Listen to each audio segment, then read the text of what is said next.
بسم اللہ الرحمن الرحیم۔ السلام علیکم۔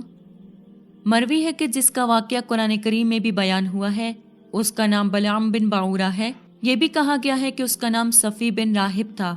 یہ بھی کہا گیا ہے کہ یہ بلقا کا ایک شخص تھا جو اسم اعظم جانتا تھا اور جبارین کے ساتھ بیت المقدس میں رہا کرتا تھا۔ یہ بھی کہا گیا ہے کہ یمنی شخص تھا جس نے کلام اللہ کو ترک کر دیا تھا۔ یہ شخص بنی اسرائیل کے علماء میں سے تھا۔ اس کی دعا مقبول ہو جایا کرتی تھی۔ بنی اسرائیل سختیوں کے وقت اسے آگے کر دیا کرتے تھے۔ اللہ اس کی دعا مقبول فرما لیا کرتا تھا۔ اسے حضرت موسیٰ علیہ السلام نے مدین کے بادشاہ کی طرف اللہ کے دین کی دعوت دینے کے لیے بھیجا تھا۔ اس عقل مند بادشاہ نے اسے مکر و فریب سے اپنا لیا۔ اس کے نام کئی گاؤں کر دیے اور بہت کچھ انعام و اکرام دیا۔ یہ بدنصیب دین موسوی کو چھوڑ کر اس کے مذہب میں جا ملا۔ یہ بھی کہا گیا ہے کہ اس کا نام بلعام تھا۔ یہ بھی ہے کہ یہ امیہ بن ابو سلط ہے۔ ممکن ہے یہ کہنے والے کہ یہ مراد ہو کہ یہ امیہ بھی اسی کے مشابہ تھا۔ اسے بھی اگلی شریعتوں کا علم تھا لیکن یہ ان سے فائدہ نہ اٹھا سکا۔ حضور صلی اللہ علیہ وسلم کے زمانے کو بھی اس نے پایا۔ آپ کی آیات بینات دیکھیں، موت سے اپنی آنکھوں سے دیکھ لیے، 1000 لوگوں کو حق دین میں داخل ہوتے دیکھا۔ بہرحال وہ دنوی لذتوں کی طرف جھک پڑا، یہاں تک کہ شیطان کا پورا مرید ہو گیا، اسے سجدہ کر لیا۔ کہتے ہیں کہ اس بلعام سے لوگوں نے درخواست کی کہ آپ حضرت موسیٰ علیہ السلام اور بنی اسرائیل کے حق میں بددعا کیجیے۔ اس نے کہا اچھا میں اللہ سے حکم لے لوں۔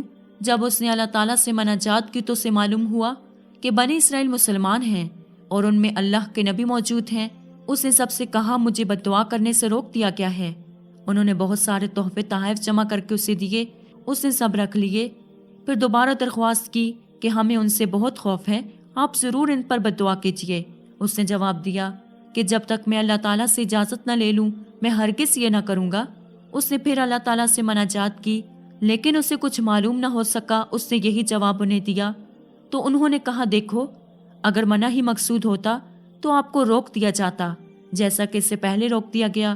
اس کی بھی سمجھ میں آ گیا، اٹھ کر بددعا شروع کی۔ اللہ کی شان ہے، بددعا ان پر کرنے کے بجائے اس کی زبان سے اپنی ہی قوم کے لیے بددعا نکلی، اور جب اپنی قوم کی فتح کی دعا مانگنا چاہتا تھا تو بنی اسرائیل کی فتح و نصرت کی دعا نکلی۔ قوم نے کہا آپ کیا غضب کر رہے ہیں؟ اس نے کہا کیا کروں، میری زبان میرے قابو میں نہیں۔ سنو اگر سچ مچ میری زبان سے ان کے لیے بددعا نکلی بھی تو قبول نہ ہوگی۔ سنو اب میں تمہیں ایک ترکیب بتاتا ہوں، اگر تم اس میں کامیاب ہو گئے تو سمجھ لو کہ بنی اسرائیل برباد ہو جائیں گے۔ تم اپنی نوجوان لڑکیوں کو بناؤ سنگار کرا کے ان کے لشکروں میں بھیجو اور انہیں ہدایت کرو کہ کوئی ان کی طرف جھکے تو انکار نہ کرے۔ ممکن ہے بوجہ مسافرت لوگ زناکاری میں مبتلا ہو جائیں۔ اگر یہ ہوا تو چونکہ یہ حرام کاری اللہ کو سخت ناپسند ہے، اسی وقت ان پر عذاب آ جائے گا اور یہ تباہ ہو جائیں گے۔ انہوں نے اس بات کو مان لیا اور یہی کیا۔ خود بادشاہ کی بڑی حسین و جمیل لڑکی بھی بن ٹھن کر نکلی۔ اسے ہدایت کر دی گئی تھی کہ سوائے حضرت موسیٰ علیہ السلام کے اور کسی کو اپنا نفس نہ سونپے۔ یہ عورتیں جب بنی اسرائیل کے لشکر میں پہنچی تو عام لوگ بے قابو ہو گئے، حرام کاری سے بچ نہ سکے۔ شہزادی بنی اسرائیل کے ایک سردار کے پاس پہنچی۔ اس سردار نے اس لڑکی پر ڈورے ڈالے لیکن اس لڑکی نے انکار کیا۔ اس نے بتایا کہ میں فلاں فلاں ہوں۔ اس نے اپنے باپ سے بلعام سے پوچھوایا، اس نے اجازت دی۔ اپنا منہ کالا کر رہا تھا جسے حضرت ہارون علیہ السلام کی اولاد میں سے کسی صاحب نے دیکھ لیا۔ اپنے نیزے سے ان دونوں کو پرو دیا۔ اللہ تعالیٰ نے اس کے دست سے بازو قوی کر دیے۔ اس نے جو ہی ان دونوں کو چھڑے ہوئے اٹھا لیا، لوگوں نے بھی انہیں دیکھا۔ اب اس لشکر پر عذاب رب بشکل طاعوت آیا۔ 70,000 آدمی فوراً ہلاک ہو گئے۔ بلعام اپنی گدی پر سوار ہو کر چلا، وہ ایک ٹیلے پر چڑھ کر رک گئی۔ اب بلعام اس سے مارتا پیٹتا ہے لیکن وہ قدم نہیں اٹھاتی۔ ادھر گدی نے اس کی طرف دیکھا اور کہا مجھے کیوں مار رہا ہے، سامنے دیکھ کون ہے۔ اس نے دیکھا تو شیطان لعین کھڑا ہوا تو یہ اتر پڑا اور سجدہ میں گر گیا۔ اس میں اعظم جانتا تھا لیکن آخر میں دین حق سے ہٹ گیا۔ واللہ عالم۔ ایک روایت میں ہے کہ قوم کے زیادہ کہنے سننے سے جب یہ اپنی گدی پر سوار ہو کر بددعا کے لیے چلا تو اس کی گدی بیٹھ گئی۔ اس نے اسے مار پیٹ کر اٹھایا، کچھ دور چل کر پھر بیٹھ گئی۔ اس نے اسے پھر مار پیٹ کر اٹھا لیا۔ اسے اللہ نے زبان دی۔ اس نے کہا تیرا ناس ہو جائے، تو کہاں اور کیوں جا رہا ہے؟ اللہ کے مقابلے میں اس کے رسول سے لڑنے اور مومنوں کو نقصان دلانے جا رہا ہے۔ دیکھ تو صحیح، فرشتے میری راہ روکے کھڑے ہیں۔ اس نے پھر بھی کچھ خیال نہ کیا، آگے بڑھ گیا۔ حبام نامی پہاڑ پر چڑھ گیا۔ جہاں سے بنی اسرائیل کا لشکر سامنے ہی نظر آتا تھا۔ اب ان کے لیے بد دعا اور اپنی قوم کے لیے دعا کرنے لگا، لیکن زبان الٹ گئی۔ دعا کی جگہ بد دعا اور بد دعا کی جگہ دعا نکلنے لگی۔ قوم نے کہا کیا کر رہا ہے؟ کہا بس بے بس ہوں۔ اسی وقت اس کی زبان نکل پڑی، سینے پر لٹکنے لگی۔ اس نے کہا لو میری دنیا بھی خراب ہوئی اور دین تو بالکل برباد ہو گیا۔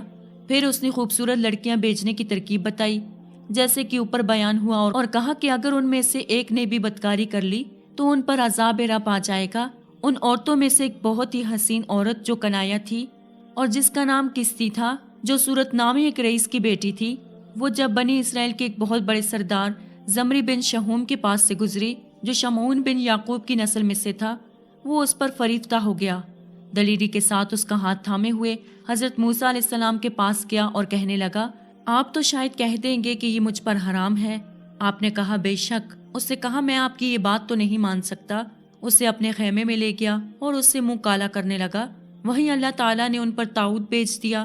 حضرت فہاس بن غیرار بن ہارون اس وقت لشکر گاہ سے کہیں باہر گئے ہوئے تھے، جب آئے اور اپنے ہاتھ میں نیزہ لیے ہوئے اور انہیں اٹھائے ہوئے باہر نکلے، کوہنی کوک پر لگائے ہوئے تھے، کہنے لگے یا اللہ ہمیں معاف فرما، ہم پر سے وہ وبال دور فرما، دیکھ لے ہم تیرے نافرمانوں کے ساتھ یہ کرتے ہیں۔ ان کی دعا اور اس فعل سے طاعون اٹھ گیا، لیکن اتنی دیر میں جب حساب لگایا گیا تو 70,000 آدمی اور ایک روایت کی روح سے 20,000 آدمی مر چکے تھے۔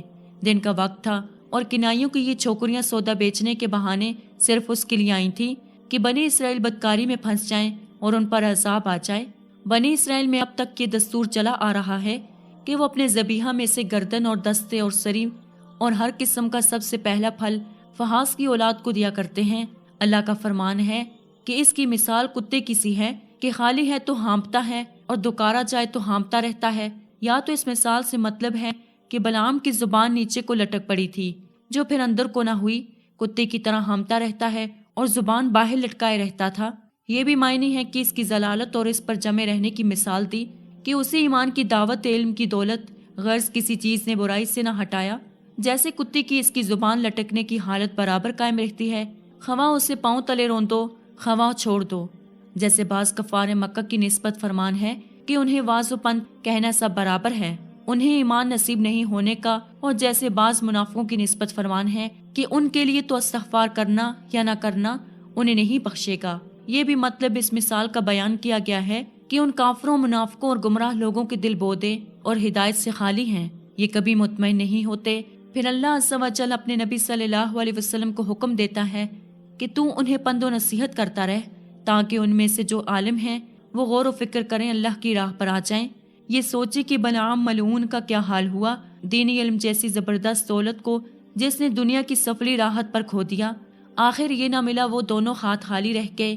اسی طرح یہ علماء یہود جو اپنی کتابوں میں اللہ کی ہدایتیں پڑھتے رہے ہیں، آپ کے اوصاف لکھے پاتے ہیں، انہیں چاہیے کہ دنیا کی تما میں پھنس کر اپنے مریدوں کو پھانس کر بھول نہ جائیں، ورنہ یہ بھی اسی کی طرح دنیا میں کھو جائیں گے۔ انہیں چاہیے کہ اپنی علمیت سے فائدہ اٹھائیں، سب سے پہلے تیری اطاعت کی طرف جھکیں اور اوروں پر حق کو ظاہر کریں۔ دیکھ لو کہ کفار کی کیسی بڑی مثالیں ہیں کہ کتوں کی طرح صرف نگلتے اگلتے اور شہوت رانی میں پڑے ہوئے ہیں۔ پس جو بھی علم و ہدایت کو چھوڑ کر خواہش نفس کے پورا کرنے میں لگ جائیں وہ بھی کتے جیسا ہی ہے۔ حضور صلی اللہ علیہ وسلم فرماتے ہیں ہمارے لیے بری مثالی نہیں اپنی بہیا کی ہوئی چیز کو پھر لے لینے والا کتے کی طرح ہے جو کہہ کر کے چاٹ لیتا ہے۔ پھر فرمایا ہے کہ گناہگار لوگ اللہ کا کچھ بگاڑتے نہیں، یہ تو اپنی ہی خسارہ کرتے ہیں، اتباع ہدی سے ہٹا کر خواہش کی غلامی، دنیا کی چاہت میں پڑھ کر اپنے دونوں جہان خراب کرتے ہیں۔ امید کرتی ہوں کہ آپ کو آج کی ویڈیو پسند آئی ہوگی۔ مزید اسی طرح کی ویڈیوز دیکھنے کے لیے ہمارے چینل کو سبسکرائب کریں۔ خدا حافظ۔